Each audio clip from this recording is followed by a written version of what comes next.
এই জাতি, এই দেশের মানুষ বাস্তবে দেখেছি, অনেক সহ্য করেছে,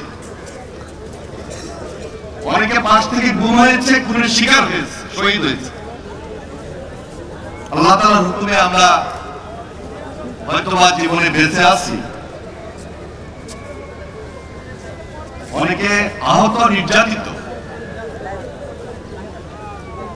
তবে এই প্রজন্মকে আমি একটু স্মরণ করে দিতে চাই,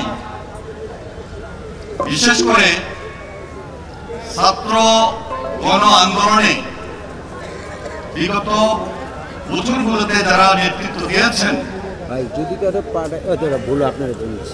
এই 15-16 বছরই কিন্তু আওয়ামী লীগের ভয়ঙ্কর রাজনীতি শুরু ছিল না।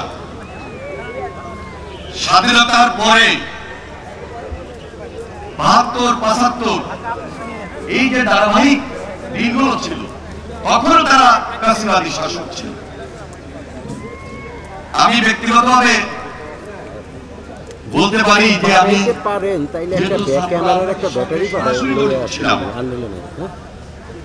1996 সালে ছাত্রদলের প্রেসিডেন্ট ছিলাম।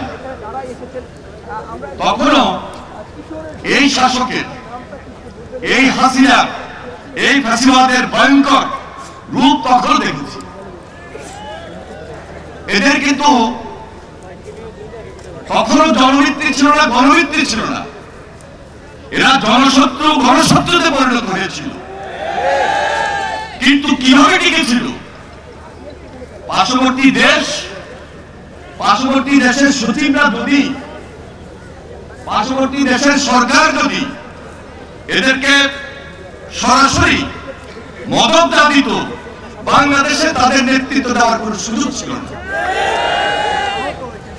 এদের ষড়যন্ত্র শেষ হয় নাই। এজন্য আজকে এই মঞ্চ থেকে আবার স্মরণ করে দিতে চাই, এই জাতির ঐক্যবদ্ধতাকে নস্যাৎ করে দেওয়ার জন্য ষড়যন্ত্রকারীরা এখনো তৎপর। তাদের কাছে অর্থ আছে, লুটের টাকা আছে, অভাব কিন্তু নাই। কিন্তু আমাদের মনোবল সেখানেই। আমরা বাংলাদেশের মানুষ, আমরা বাংলাদেশ এক এবং ঐক্যবদ্ধ, একটি বস্তে ওই ভয়ঙ্কর ফ্যাসিবাদের বিরুদ্ধে তার ষড়যন্ত্রকে রুখে দেওয়ার জন্য আমাদেরকে রুখে দিতে হবে। যেমনি ভাবে 5 আগস্ট আমরা নতুন ভাবে তাদেরকে রুখে দিয়েছিলাম, ভবিষ্যতে তারা যদি আবার করে সুযোগ দিতে চায়, 5 আগস্টের থেকে যেই জুলাই আন্দোলন ছিল, তার চেয়ে ভয়াবহ ঐক্যবদ্ধ স্পিরিট আমাদের মধ্যে কাজ করবে। সেটি আমাদেরকে জাগিয়ে তুলতে হবে।